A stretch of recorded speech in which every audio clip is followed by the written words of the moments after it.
Hi అండి, నమస్తే. నేను మీ Lavanya. Welcome back to my channel.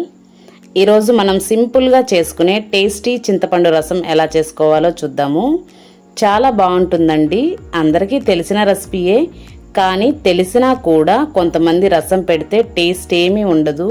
అదేంటో మరి వాళ్ళు తీసుకునే క్వాంటిటీ కరెక్ట్గా లేకపోవడము, అందులో వేసే ఇంగ్రీడియంట్స్ ఎక్కువ తక్కువ వేయడము, ఏదో ఒక మిస్టేక్ అయితే చేస్తుంటారు. దానివల్ల రసం టేస్ట్ సరిగ్గా ఉండదు, టేస్టే మారిపోతుంది. ఇలా నేను చూపించిన విధంగా రసం పెట్టుకొని చూడండి, చాలా చాలా బాగా వస్తుంది. ముందుగా 3 టమోటాలను తీసుకొని ఒక కాయను 4 ముక్కల్లాగా కట్ చేసుకొని తీసుకున్నాను. ఇప్పుడు మనం వీటిని జ్యూసర్లో వేసుకొని ఈజీగా రసం తీసుకుంటున్నాను. చేత్తో కూడా పిండుకోవచ్చు కదా అనుకోవచ్చు. అలా చేస్తే పిట్టు మొత్తం రసంలోనే ఉంటుంది.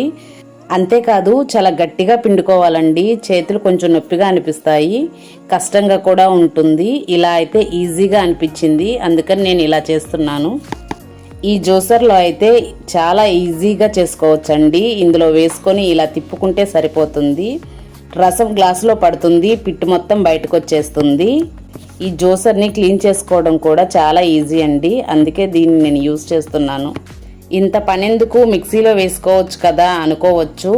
మిక్సీలో వేసుకుంటే మెత్తగా గ్రైండ్ అయిపోయి టమోటా పిట్టు అనేది తీయడానికి అవ్వదు. దానివల్ల టేస్ట్ కూడా మారిపోతుందండి. చూడండి, పిట్టు మొత్తం బయటకు వచ్చేసి రసం మాత్రమే గ్లాసులో ఉంది. ఈ రసాన్ని ఒక గిన్నె తీసుకొని అందులో పోసుకోవాలి. చూశారు కదండి, చేత్తో పిండుకునే పని లేకుండా చాలా ఈజీగా టమోటా రసాన్ని ఎలా తీసుకున్నాను. ఇప్పుడు ఒక చిన్న నిమ్మకాయ అంత చింతపండును తీసుకొని కొంచెం వాటర్ పోసుకొని ముందే నానబెట్టి పెట్టుకున్నాను. ఈ చింతపండును బాగా పిండుకొని రసం తీసుకోవాలి.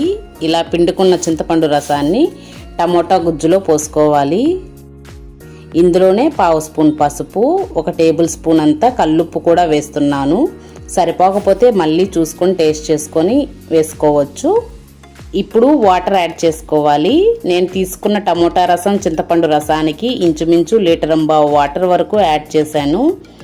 వాటర్ యాడ్ చేసిన తర్వాత ఈ స్టేజ్లో ఒకసారి చెక్ చేసుకోవాలి. పులుపు సరిపోయిందా లేదా ఎక్కువగా ఉందా అనేది చూసుకోవాలి. నాకు కొంచెం పుల్లగా అనిపిస్తున్నాయి కాబట్టి ఇంకొక 1/2 గ్లాస్ వాటర్ పోసుకుంటున్నాను.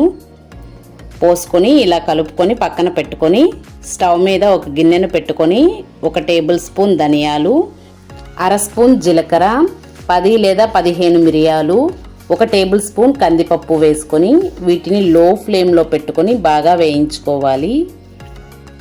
ఇవి వేగిన తర్వాత వీటిని మరొక గిన్నెలోకి ట్రాన్స్ఫర్ చేసుకొని ఆ గిన్నెను తిరిగి మళ్ళీ స్టవ్ మీద పెట్టుకొని 1.5 టేబుల్ స్పూన్ ఆయిల్ వేసుకోవాలి. ఆయిల్ హీట్ అయ్యేలోపు రసం పౌడర్ గ్రైండ్ చేసుకోవడానికి మిక్సీ జార్ తీసుకొని వేయించుకున్న మసాలా దినుసులను మిక్సీ జార్లో వేసుకొని మెత్తగా పౌడర్లా గ్రైండ్ చేసుకొని తీసుకోవాలి.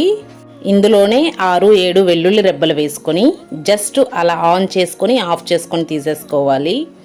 ఇలా గ్రైండ్ చేసుకున్న పౌడర్ను కలిపి పెట్టుకున్న రసంలో పోసుకొని కలుపుకోవాలి. రసం పౌడర్ వేసుకున్న తర్వాత ఎక్కడా ఉండలు లేకుండా ఇలా బాగా కలుపుకొని పెట్టుకోవాలి.